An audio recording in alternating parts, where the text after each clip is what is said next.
इसके पहले वाले भाग में आपने यह देखा था, राजा के आदेश मिलते ही वीरवर फौरन उस स्त्री के रोने का कारण जानने के लिए वहां से निकल जाता है।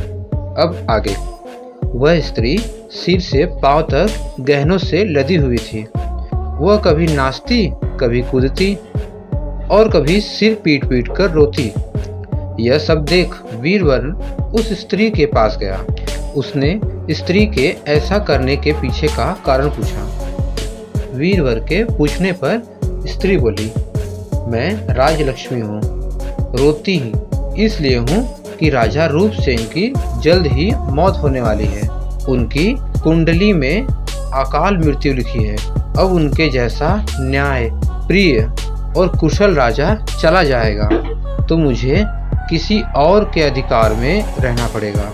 इसी बात का मुझे बहुत दुख है। राजा की मौत की बात सुनकर वीरवर ने राजलक्ष्मी से पूछा, क्या इस मुसीबत को टालने का कोई उपाय नहीं है? इस पर राजलक्ष्मी बोली, उपाय तो है, लेकिन क्या तुम कर पाओगे? वीरवर बोला, आप मुझे उपाय बताइए, मुझसे जो भी बन पड़ेगा मैं अवश्य करूँगा। वीरवर के हामी भरते ही राजलक्ष्मी बोली, पूर्व दिशा में यहाँ से कुछ दूर एक देवी का मंदिर है। अगर उस मंदिर में तू देवी के चरणों में अपने बेटे की बलि दे देता है तो राजा पर आने वाला संकट टल जाएगा। उसके बाद राजा 100 साल तक बिना किसी तकलीफ के जीवित रहेगा और राज कर पाएगा। राजलक्ष्मी की यह बात सुनकर वीरवर घर की ओर चल देते हैं और घर पहुंचकर सब हाल अपनी पत्नी को बताता है। इतने में उसका बेटा और बेटी भी जग जाते हैं। जब वीरवर के बेटे को इस बारे में पता चलता है तो वह भी खुशी खुशी देवी के चरणों में बलि चढ़ने के लिए तैयार हो जाता है। वीरवर का बेटा कहता है, सबसे पहले यह आपका आदेश, दूसरा राजा का जीवन बचा पाऊं, तीसरा देवी के चरणों में मृत्यु। इससे बड़ा सौभाग्य मेरे लिए और क्या होगा पिताजी? आप अभी चलिए, मैं आपके साथ चलता हूँ।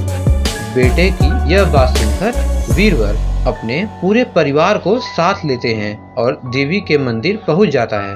मंदिर पहुँच वीरवर ने अपनी तलवार निकाली और यह कहते हुए, माँ, यह बलि स्वीकार करो और मेरे राजा को लंबी आयु प्रदान करो।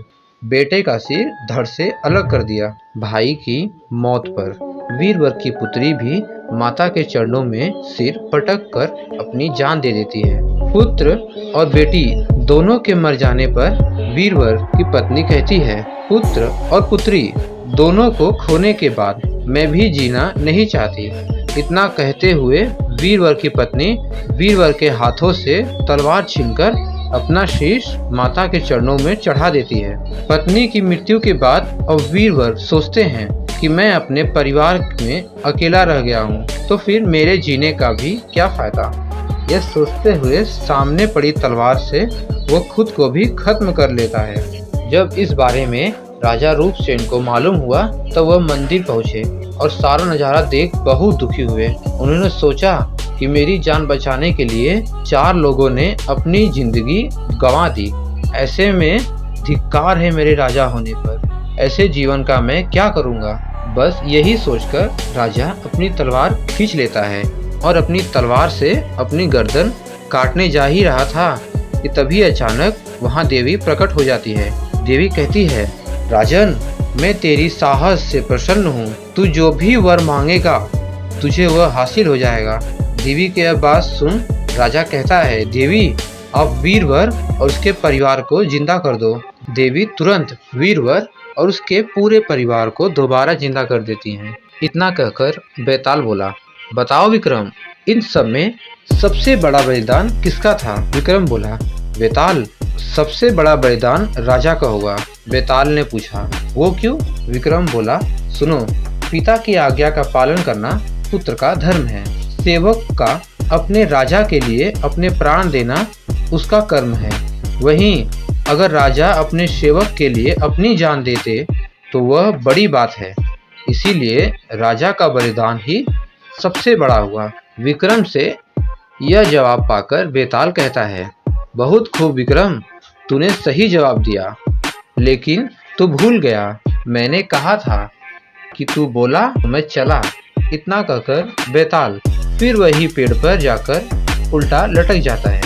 कहानी से सीख, एक सच्चा राजा और नेता वह होता है जो अपनी प्रजा के लिए हमेशा समर्पित रहता है और उसके लिए जान की बाजी भी लगाने को तैयार रहता है।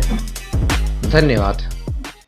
I just wanna stay bad, stay mad, shit on my shoulder cause they treat me like an outcast. I ain't gonna take that, stay back, I'll be swinging hard till the hits come in all caps.